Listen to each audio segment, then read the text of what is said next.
Ayer les mencionaba la importancia de uno aprender a relacionar las lecturas.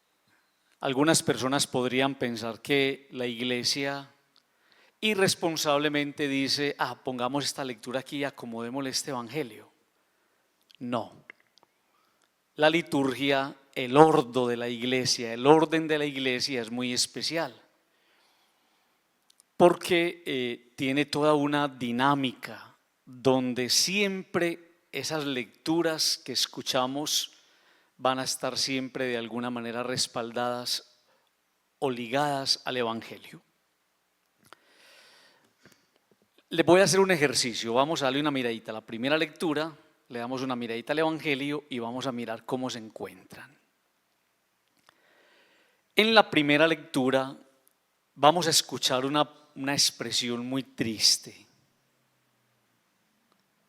El Señor se arrepintió de haber creado al hombre en la tierra y le pesó de corazón. ¿Hasta dónde?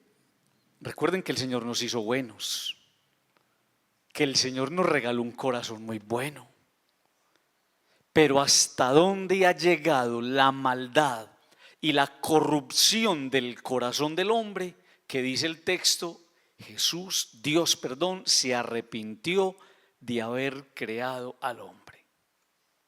Y entra en el escenario porque dice el mismo Dios, voy a borrar de la superficie de la tierra al hombre que he hecho. Y entra en el escenario Noé, y el Señor va permitiendo que en el arca su familia y de cada animal puro vaya entrando un macho, hembra. El Señor va a permitir de esa manera una nueva creación.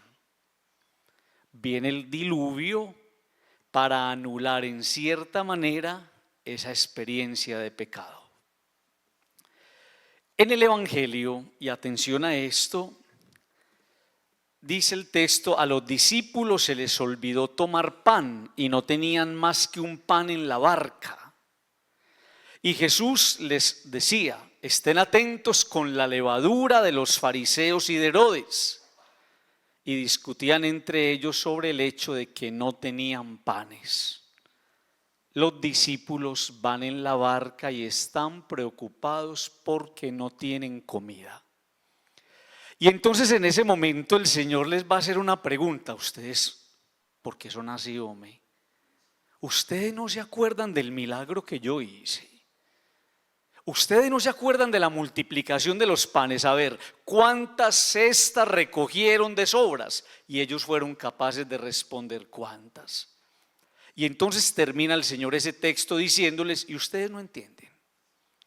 Es que el problema no es el pan. El problema no es el pan, porque yo puedo darles de comer. No acabaron de ver. 5,000 personas en descampado, sin contar mujeres y niños, y todos comieron y sobró. El problema no es el pan. Entonces, Padre, ¿cuál es el problema? Dice el Señor, el problema es la levadura. Y pilas con esto, la levadura de Herodes. ¿Qué es la levadura en el pan? Son unos granos que se estallan e inflan el pan, lo hacen más grande. Y entonces pareciera que lo que el Señor estuviera diciendo, el problema no es el pan, el problema es cuando ustedes se inflan que impiden que yo haga la obra en ustedes. Es que una persona inflada es muy difícil. ¿Qué es la levadura de Herodes? Herodes era un impostor, Herodes era una revista, Herodes era una persona aprovechada que tenía la virtud de atraer a muchas personas, pero que era sanguinario y al que no le gustaba lo sacaba del camino. Herodes era un soberbio. Y entonces mire lo que nos está diciendo el Señor.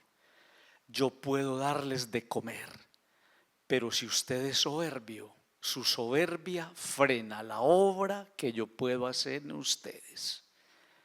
El problema no es el pan, yo lo puedo multiplicar. El problema es que si me cierras tu vida y tu corazón con tu soberbia, estás impidiendo que yo haga una obra en tu historia.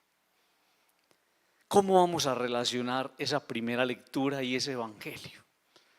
La primera lectura aparece que el Señor Dios permite una nueva creación. Y en el evangelio aparece un hombre inflado, una persona inflada con la levadura de Herodes. Padre, ¿qué nos quiere decir la palabra? Amigos, que a veces todos nosotros necesitamos un nuevo comienzo. Tenemos que permitirnos incluso muchas tragedias. Yo siempre he pensado esto. Miren, amigos, cuando somos tan bendecidos, es que somos demasiado bendecidos. Todos los días viene la gente y me dice: Padre, Dios me hizo este milagro, Padre, Dios me hizo este favor, Padre, le robé un milagro a Dios. Y a veces nuestra vida tan lejos de Dios. Entonces vivimos experiencia de milagro en el paraíso, pero nuestra vida es una vida que a veces es vivida en un infierno. El pecado atrae la muerte, y cuando eso sucede es necesario un diluvio. Amigos, yo siempre he pensado que en esta ciudad de Medellín tiene que pasar algo. En este país va a tener que pasar algo que nos sacuda a nosotros tan bendecidos por Dios los cimientos, de manera que volvamos a Dios. Todos creíamos que después de la pandemia esto iba a ser un volver a Dios y que todo el mundo iba a estar agarrado del Señor. Mentiras, mentiras. No nos bastó ver que se nos murió tanta gente.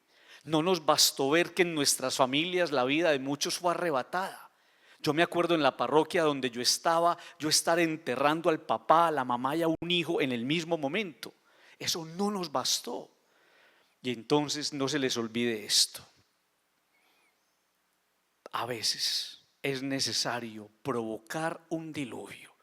Y es necesario sacar el Noé que tenemos adentro. El papá en la casa, la mamá en la casa tendrían que sacar el Noé que tienen adentro para arrasar con todo. Y Padre, ¿y qué? Y permitir que se vaya la levadura que está frenando un nuevo comienzo. Somos muy inflados. Somos a veces supremamente orgullosos, soberbios, prepotentes, apáticos. Y pareciera que lo único que necesitáramos es que venga un diluvio sobre nuestra vida que nos haga recordar de dónde venimos. Venimos de las manos del Señor, y al Dios que es bueno tenemos que volver. Que nos ayude el Señor y nos conceda la gracia a todos nosotros de prepararnos. Son muchas cosas difíciles las que nos falta por vivir. Entender que en medio de esas pruebas y esas adversidades, Dios también nos está purificando. Digan conmigo amén.